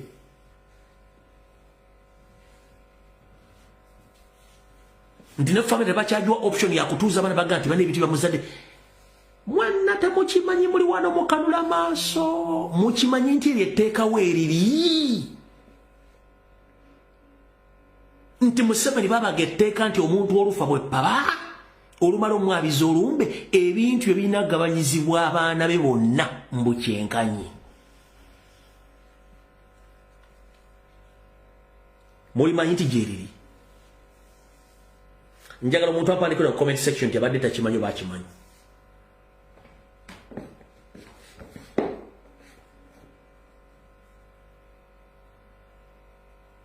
Ewa administrator general Museveni bali wandiika lwaki? Kubanga it was a well organized move to cripple Baganda economically. Why? Akwata mwalina Windows entono namugamba goma itata afudde abadde alina properties bwezi titi kati gosobola okukola bwoti ffe tukuwa ssente n'otuguza. Yensonga lwaki muwulira family zirwana n'amataka ne properties simanyi no mwana senga yajja tata namwako ko proti katono simasura ate abaana batwefukidde ettaka balitwala. Kiri mu system temwakimanya nti bakiwandiika. The moment you die etteeka administrator general gyeriri ebintu babigabanirawo with immediate effect. Beetaaga mukulu wa kika tebeetaaga mukulu wa kika sime tebeetaaga simanyani simanyi omukulu w'olujja simanyi omukulu w'omutuba simanyi batuzi nga bya no kati etteeka gyeriri one to dismantle the legacy and all economic factors ez'Abannayuganda bonna. Who are those people buying those properties? They are the same people in the government. Bino tona ogera bisa ku TV nga babyogera tebiriyo. Tubaga tukyuse gavumenti tujjeko system mulya musajja toli mu diaspora okoze emyaka 4 olunaku lwofa bagenda bigabana. Mukazi wa toli mu America Bungereza Canada okoze olina properties worth billions olunaku lwofa. Administrator general ino obuyinza obulagira abaana oba tozadde ba relatives bayina right tematema ebintu byonna niba bigaba ate abalamba bawuza n'omufu. Abalamba bawuza n'omufu.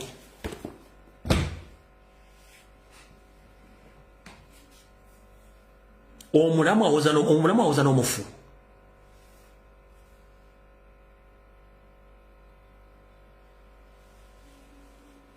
Nakyo mbadde nti bakiteeka waawo.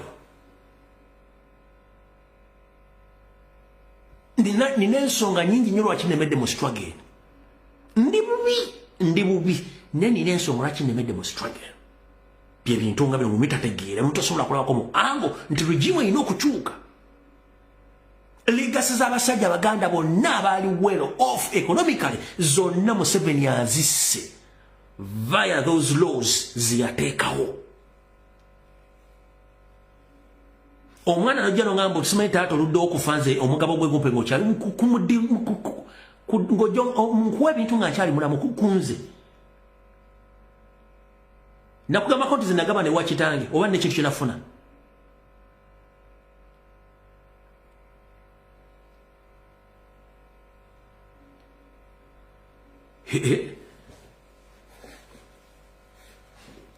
Muganda wagoba tokimanyi. Oli mu America, oli Canada, oli UK, cause properties ziri mu the moment you die. Administrator general. Amateeka gye gali gawa abaana bo mukazi wo n'ab'eŋŋanda okugabana properties zo after ng'olumbe lumaze okwazirizibwa ne bazigabana. Kyenjogera nkirinako bujulizi ng'omuntu kyantuukako ne twawukana ne family. Kubanga nabagamba bannange emyaka gye nina ndi musajja atanatuuka mu myaka gyammwe. Naye ebintu balese lwaki mugenda kubigabana? Tyanti etteeka litugamba tulina okubigabana era buli yagabana yakola ki yatunda. Nga sobola kuwakana tteeka. Naye nga gwe omusajja wattu olya pizza emu nenda n'ogiteeka mu firiji olya kopo ka caayi kamu n'olaba TV n'ekutama ebigere binnyoga n'ozimba ebigere n'okola shift after shift nga tewebasere mu njuyo embaata nezigabana properties zo. Sigamba nti bagabanye properties zino okuzongerako batwale mu maaso gegaseyo. No, it's like these are shareholders ne bazitwala.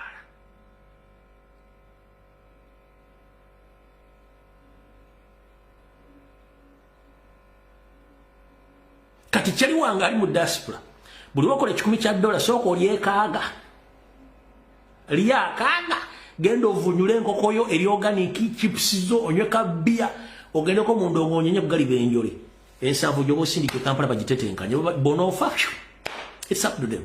Kwanza kinduma eri abantu bangi nga bakolera family zaabwe zibere bulungi ninga family bakimenti bulunako lufa tekisinga okunuma naye gwegenda njala soka kuwa ekyokulabirako boba tonnakolako survey gendako mu maserengeta ga Uganda bana basajja gibawamba family zaabwe zaleka ligasi zikyaliwo baga nti efamu ya gundi ngente bazikwata nko wadde nente nangi wadde n'akaana nga weziri family ya gundi ago maka ga gundi nti yes ebintu ebikyaliwo nga biri compact bulungi tebikwatiddwako byonna nga weeriri. Naye wano mu Buganda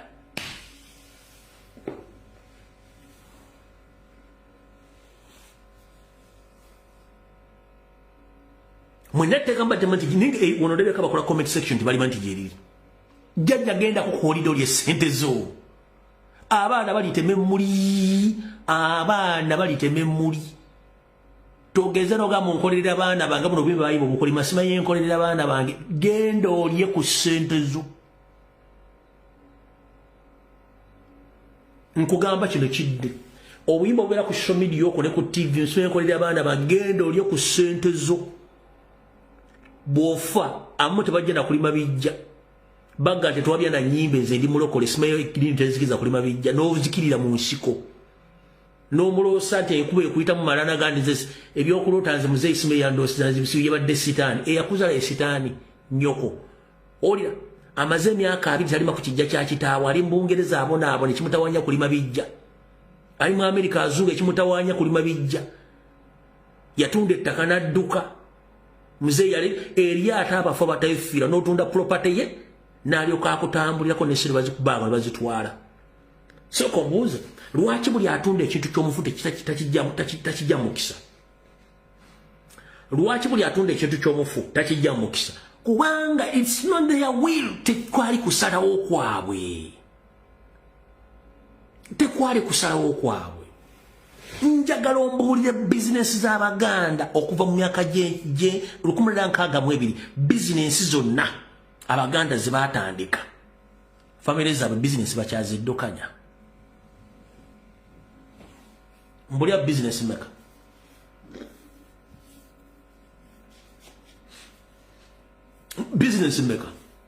zomanyi negende Bungereza genda mu America basajja bakyaddukanya franchise abakitabo ne bajjajja bakyaziddukanya genuinely zimuvinga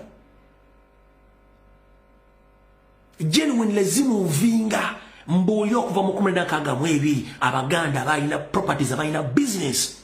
Are those business still around or they corrupts? Why? Kubanga batekawo system eyo dismantlinga.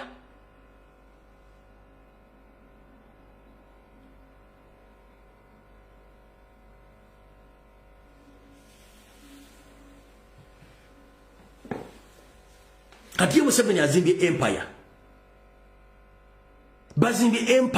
Bazimbidde abaana n'abazzukulu. Baina mansions Miami, Florida, California, Boston, UK, Canada, Europe, Rwanda, Angola, Ulichimu. Era bad administrator ko bali ku papula. Era ne wiru zawe zigamba oba current wiru zabakazi baka nti ibintu byaffe bigendanga maaso. You control family properties and businesses zitundibwa muri yao. Babesinga kusendeza mazomu wa musolo. Babesinga ku natural mineral resources zamwe ezandibadde zizimbe eggwangere kubanga temukimanyi. Bazimbye zikafsi ka mwesi, bazimbye zi hostelo, bazimbye za arcade, bazimbye zi factory and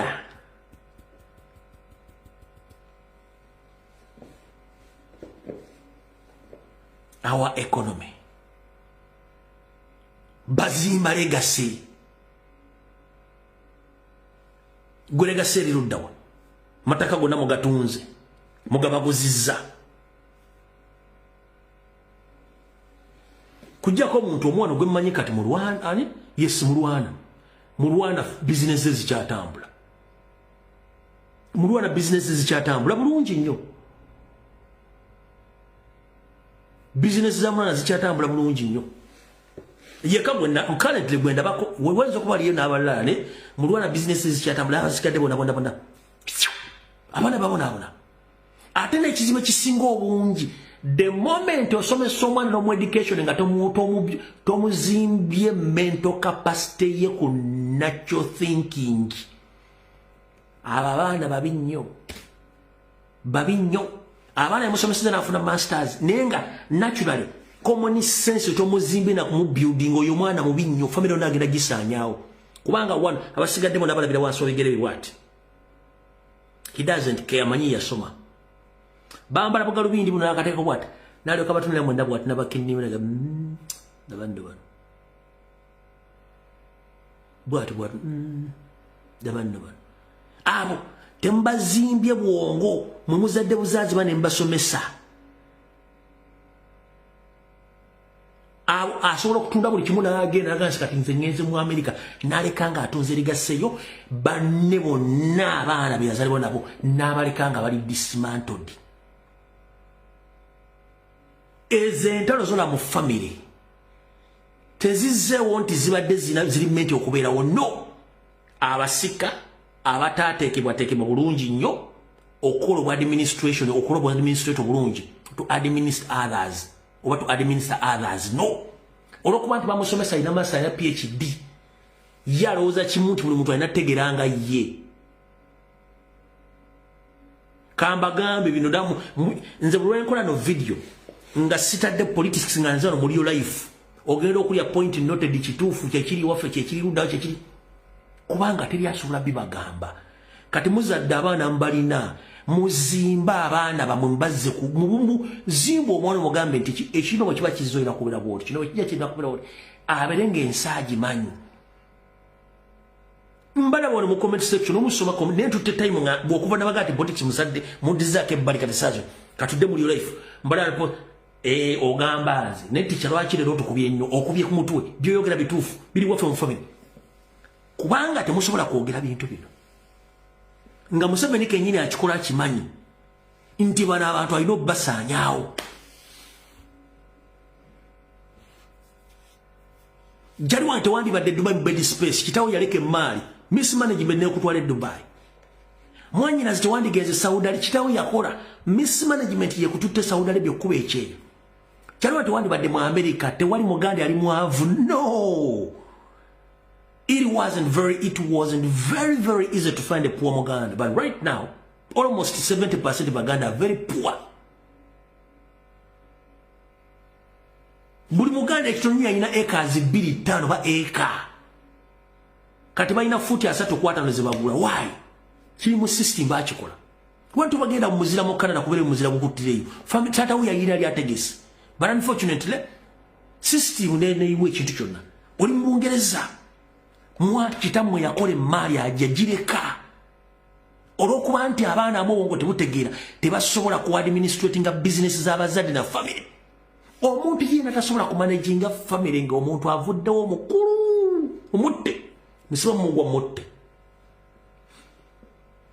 ate tukkirize nti balina okukulembera mu family mukkirize nti mulimu omuntu alina okukulembera kyovula nti Abaganda balekawo windo nti omuzadde oba talese kiraamu abaana abawala batuula mu njulo bagalira ne beerondera omusika akalulu kabeerawo basinzira ku bannyina bwe balaba nti ono alimu amagezi ontali magezi akawindo baakalekawo Abaganda. Lwaki? Baganda bange basajja bannange obugagga tebuggwaayo wabula ligasa ekintu kikulu nnyo.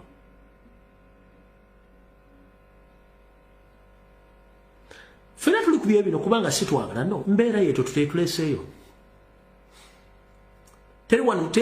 Tewali wana yazali wa muzadde nga talina kyeri yakoze mu bulamu. Taliyo. Naye mismanagement ey'ebintu ebyo. System ng'ebatadde mu kintu ekyo nga temumanyi.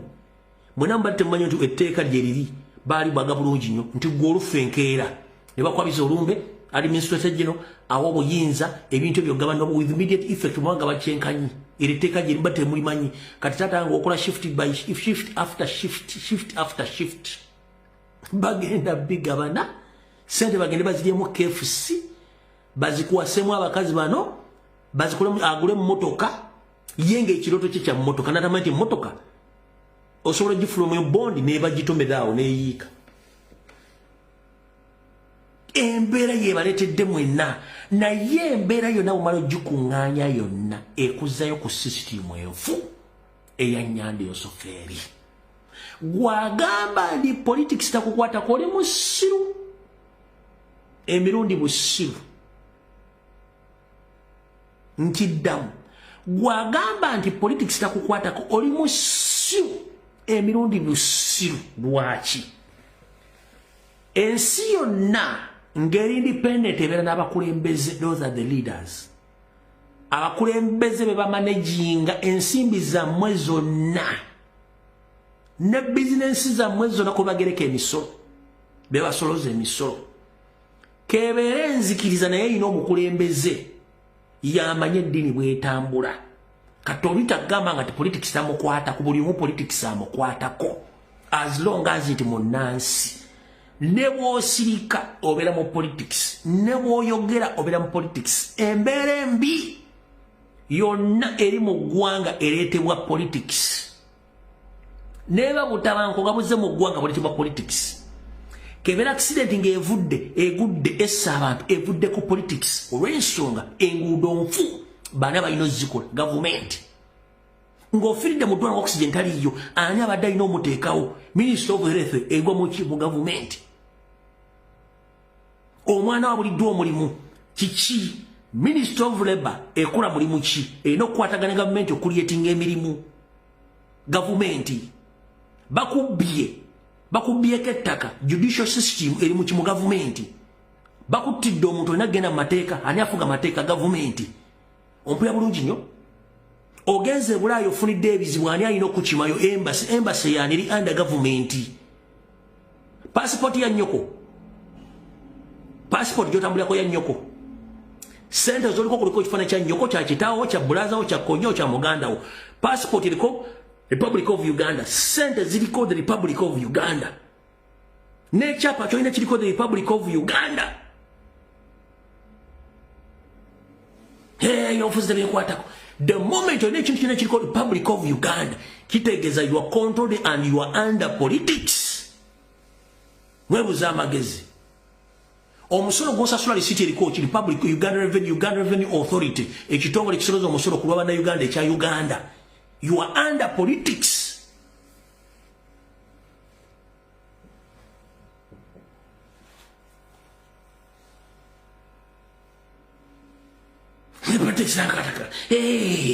sigenda kulonda ojja kulonda ate polisi ajja kukusangayo gy'onoobeera olaba ne bw'ofa politics ajja lwaki olina okufuna death certificate nnyoko yagikuwa death certificate eva mu ddwaliro referral hospital ne bakola postmortem musawo alekolera ni gavumenti n'obulanga bazonza mitatu binkwatako gwokimanyi tebasobola kuziika nga tewali postmortem kumanya kyakusse ne mukufa ozoluga gavumenti kufuga nkugende mukufa gavumenti ne politics mwali ne mukufaako politics mwali kubanga bwofa bayita polisi ya nnyoko gye bakubira okujja okukima omulambo n'olunaku lw'ofudde tebasobola kuziika nga polisi tezze kutwala mulago kukebera ki ekyakusse bakuba postmortem politics akwatako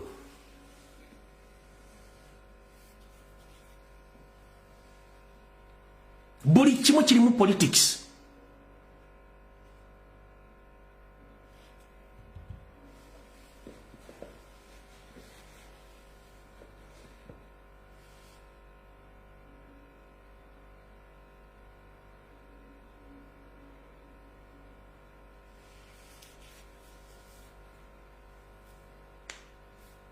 video sijisusa wano nyinzo gyonoona